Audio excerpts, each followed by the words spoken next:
નમસ્કાર. ગુજરાતમાં જમીન લેવાનું સપનું તો ઘણાનું હોય, બરાબર ને? પણ શું આપણને ખબર છે કે આ એને જમીન શું છે? ચાલો આજે આ બહુ જ અગત્યના ટોપિકને એકદમ સરળ રીતે સમજીએ. તો જો કોઈ જમીન ખરીદવાનો કે પછી પોતાનું ઘર બનાવવાનો પ્લાન કરી રહ્યા હોય તો આ વાત જાણવી ખૂબ જ જરૂરી છે.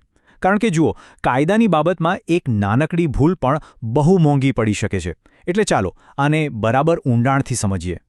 તો ચાલો શરૂઆત કરીએ સૌથી પહેલા અને સૌથી બેઝિક સવાલથી કે ભાઈ આ એને જમીન છે શું અને ખેતીની જમીન કરતાં એ કઈ રીતે જુદી પડે છે? ના એટલે કે નોન એગ્રીકલ્ચરલ. ગુજરાતીમાં આપણે એને કહીએ બિનખેતી. હવે એકદમ સહેલી ભાષામાં કહું તો આ એવી જમીન છે જેના પર સરકાર કહે છે ભલે તમે આના પર ખેતી ન કરો પણ મકાન, દુકાન કે ફેક્ટરી જેવું કંઈક બનાવી શકો છો.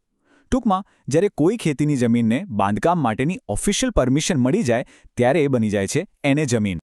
તો જુઓ, આ બે વચ્ચેનો જે મેઇન ફરક છે ને એ સમજવો બહુ જ જરૂરી છે.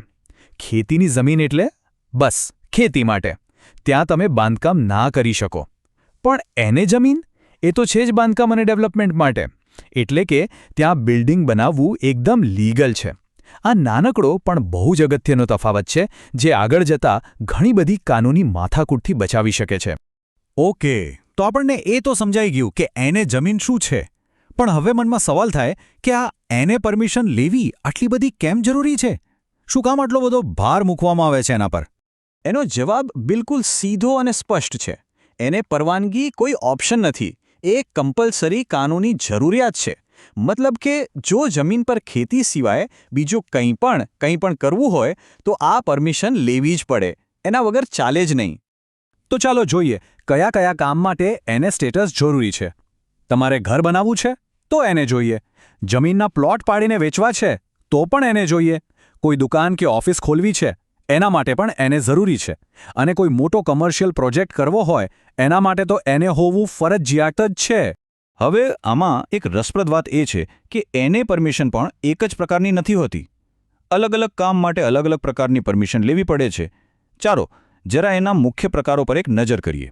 જુઓ, મેઇનલી 3 ટાઈપની એને પરમિશન હોય છે. પહેલી રેસિડેન્શિયલ એને એટલે કે ઘર, ફ્લેટ કે સોસાયટી બનાવવા માટે. બીજી કોમર્શિયલ એને, આ દુકાનો, ઓફિસો અને શોરૂમ માટે હોય છે. અને ત્રીજી ઇન્ડસ્ટ્રીયલ એને, જે ફેક્ટરી કે મોટા ગોડાઉન બનાવવા માટે લેવી પડે છે.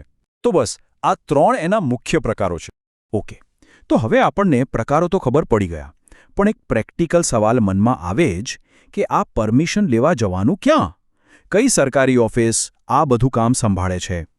તો આ પરવાનગી આપવાનું મુખ્ય કામ જિલ્લા કલેક્ટર ઓફિસ અને રેવન્યુ ડિપાર્ટમેન્ટ એટલે કે મહેસૂલ વિભાગનું છે.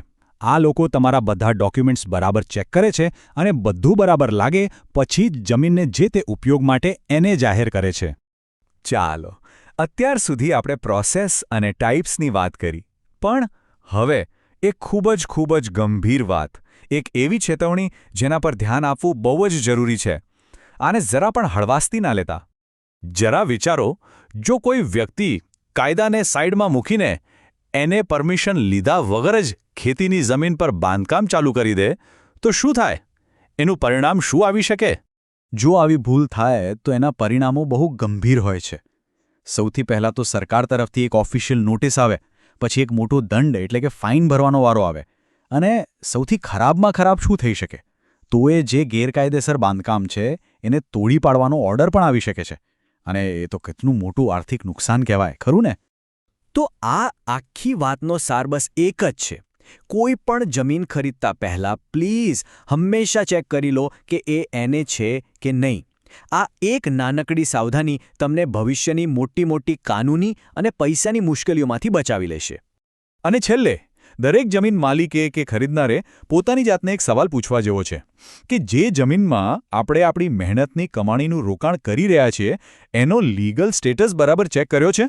કારણ કે આ નાની પણ ખૂબ જ અગત્યની તપાસ જ આપણને ભવિષ્યમાં એક સાચો અને સુરક્ષિત નિર્ણય લેવામાં મદદ કરશે.